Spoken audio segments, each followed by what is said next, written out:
All right, we're now recording. So my name's Joe, I'm Clayton. and we're going to be talking about the adaptation and evolution of the anglerfish. All right. So there are over 300 living species of anglerfish, which belong to the Lophiiformes order. Within the order, there's 18 families distributed across 68 genera. And the first anglerfish appeared in the fossil record a little bit over 130 million years ago. Um, Anglerfish can be found in most of the oceans, some of them in tropical waters at depths of 300 to 400 meters. But there are many species of benthic anglerfish found in the Atlantic and Antarctic oceans. Some of them can be over a mile below the surface. In order to adapt to the deep ocean where it's dark and cold and a lot of pressure, they've developed a bioluminescent lure, which they use to attract mates and prey, called a elysium.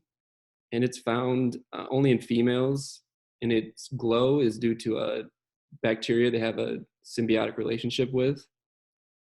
There's also sexual dimorphism between the males and females, not only with the lure in the females, but females are also much bigger, sometimes up to like 60 times their length.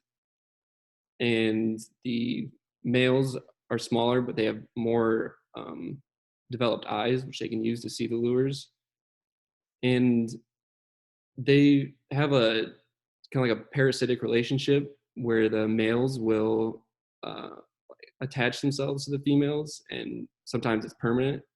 And this adaptation is probably to help deal with just how scarce other mates are that deep. So it helps to have a mate that's basically attached to you, and then the male can just fertilize the eggs whenever the female secretes them.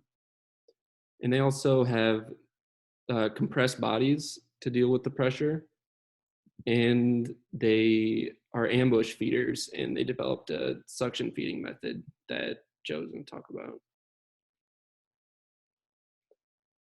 They are opportunistic top predators. They ambush their prey, and one study looked at the gut contents and isotopic analysis, which indicated that the deep sea anglerfish eat mainly smaller fish and some crustaceans. All right, so on the feeding methods of the anglerfish. So before we chose a main study that used the high-speed cinematographic evidence to shoot these anglerfish, but before that, all they had were just either dead anglerfish, and they studied like the anatomical structures that they had, or they just observed them in the oceans. But with this study, they used a very high-speed camera to actually shoot the anglerfish while they were eating, and they were able to investigate the mechanics into a lot more detail.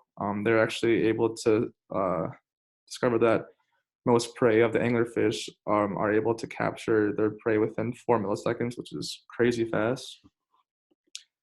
So some notable anatomical structures and features of the anglerfish that allow them to do this. One is called the apaxial cross-sectional area, and that's just the cross-section, or just where the anglerfish is most wide and big.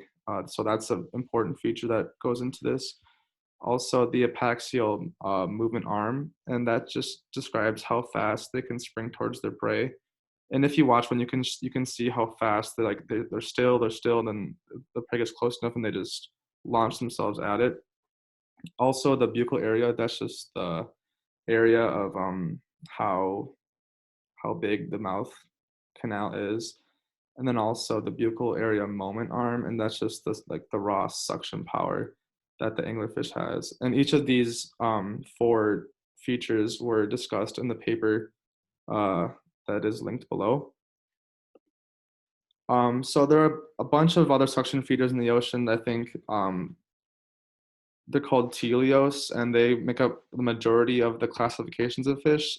So they were able to determine that the mechanics of the suction feeders of the anglerfish, they don't differ greatly from other suction feeders, But what is very different from other ones is that the volume that they suck in is much greater compared to other ones, so they can suction up a lot more volume. And also, the most notable distinction between the anglerfish and other suction feeders is the speed at which they suck in. They were able to find out that most anglerfish are able to suck in 4 times faster compared to most helios, so they're more successful with getting their prey. And yes, so it was really important to understand how these anglerfish were able to capture their prey so well. So many evolutionary biologists hypothesize that understanding the mechanics of the anglerfish feeding, they play a vital role in understanding the precursor of this type of feeding.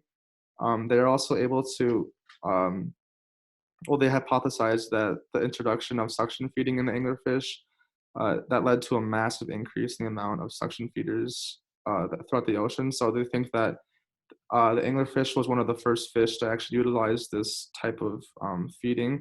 And once that was introduced into the ocean, this evolved into a bunch of other fish utilizing the same methods. So a lot of morphology uh, in that way.